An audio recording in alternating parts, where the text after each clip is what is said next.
와 함께하는 선생님의 피자 가게. 오늘은 주식시장 필수 용어인 ROE, PER, PBR에 대해서 알아보도록 하겠습니다. 어린이 여러분, 선생님의 피자 가게는 여러분들 덕분에 성업리에 영업 중입니다. 선생님의 피자 가게 주식을 산 여러분, 그런데 여러분의 소중한 용돈을 뭘 믿고 선생님의 피자 가게에 투자한 거죠? 다시 한번 말하지만 남의 말만 듣고 투자하면 안 돼요. 이건 선생님도 부모님도 마찬가지예요. 주식은 스스로 분석하고 판단해서 하는 겁니다. 사람마다 상황과 가진 돈이 다 달라요. 그런데 내 상황을 정확히 모르는 친구 말만 듣고 생각 없이 투자했다가는 친구도 돈도 다 잃을 수 있어요. 그럼 뭘 보고 투자를 해야 될까요? 어떤 주식을 골라야 할까요? 내가 사려는 가격보다 싼 가격, 더 오를 것 같은 주식, 다시 말하면 저평가된 주식을 사야 여러분이 이익을 볼 수 있어요. 여러분이 증권사에 가입해서 주식을 구입하면 주식 그래프 옆에 암호 같은 용어가 몇 개 뜰 거예요. 그 중 하나가 R, O, E, P, E, R, P, B, R입니다. 어떻게 읽어야 할지도 모르는 용어에 경제 공부를 포기하고 싶다는 생각이 들 수도 있지만 잠시만 참아보세요. 누군가가 자기들만 돈 벌어서 잘 먹고 잘 사려고 일부러 어렵게 만들어 놓은 건 아닐까요? 실제로 어른들 중에도 이 용어가 뭔지 모르는 사람들 많아요. 하지만 금융 문맹은 그냥 문맹보다 위험한 건데 적어도 수학 시간에 9구단 13단 외우는 것보단 쉬우니까 한 번만 같이 알아볼게요. 자, 선생님의 피자 가게로 다시 왔습니다. 선생님의 피자 가게. 선생님의 피자 가게는 자본금 1,000만 원을 가지고 올 한 해 100만 원의 수익을 벌었습니다. 이건 순수익이에요. 인건비, 재료비, 전기세, 임대료 다 빼고요. 그때의 ROE는 1,000만 원 분의 100만 원 곱하기 100. 10%가 나오죠? 이때 ROE는 10입니다. 즉, ROE는 순수익이 얼마 나왔는지를 나타내는 지표예요. 만약에 선생님이 100만 원이 아니라 이번에는 200만 원을 벌었다고 합시다. 1년에. 그러면 ROE는 얼마가 되죠? 20%예요. 선생님이 50만 원밖에 못 벌었다고 합시다. 그럼 ROE는 얼마예요? 5%예요. 간단하죠?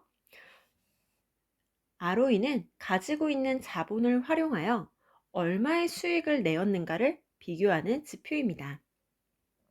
다른 조건이 같다고 할 때 ROE가 1%인 기업과 ROE가 10%인 기업 중 어느 회사의 주식을 사시겠습니까? 당연히 10%죠. 높은 ROE를 가진 회사를 사야 회사가 돈을 잘 벌고 있는 거니까요.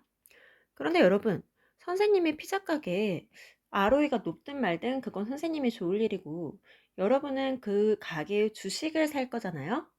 ROE가 높아도 그 회사의 주식이 너무 비싸면 굳이 뭐 살 필요가 없을 것 같아요. 또는 만약에 ROE가 0%면 공짜여도 일단 냅다 사야죠. 중요한 건 가격이에요. 우리가 가격을 영어로 price라고 하는데 이 가격이 얼마일 때 이 피자 가게의 주식을 살 건가요? 자, 여기서 1,000만 원의 자본이 들었는데 이 회사 주식이 딱 1주가 있어요. 자본금은 1,000만 원인데 선생님의 이 피자 만드는 기술과 이 영업 방식의 가치를 쳐줘서 피자 가게의 가격을 2,000만 원으로 측정하도록 하겠습니다. 자, 그러면 여러분 매년 100만 원어치의 수익이 난다고 했죠.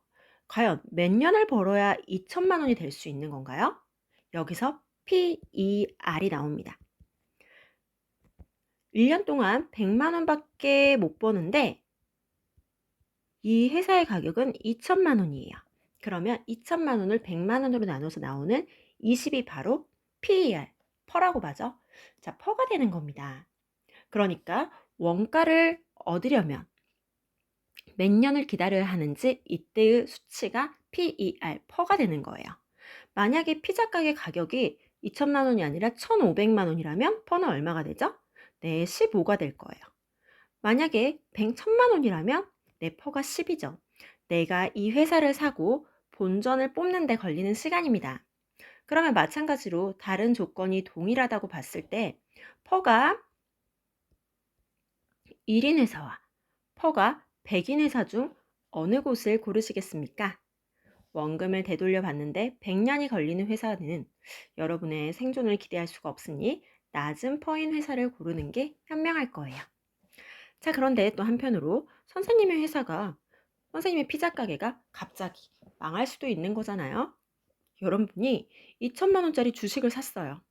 2천만 원짜리 주식을 샀는데 이 회사가 이익을 내지 못하고 1천만 원의 자본금만 남긴 채 사라져 버려요. 그러면 원금이 아니라 1000년이 지나도 받을 수 없게 돼 버린 거잖아요.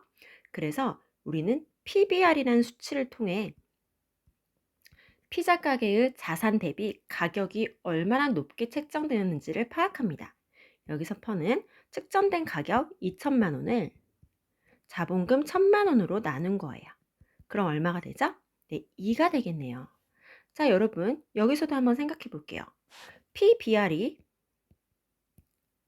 2인 회사와 PBR이 0.5인 회사가 있어요. 어떤 걸 살까요? 네, 0.5라는 거는 내가 가진 자본보다 가격이 낮게 측정되어 있다는 소리니까 이것을 사면 적어도 안전성이 있다고 보면 되겠네요. 여러분이 자산의 안전성을 고려한다면 PBR이 1이 안 되는 회사들도 많으니까 주식을 살 때 꼭 확인하도록 합시다.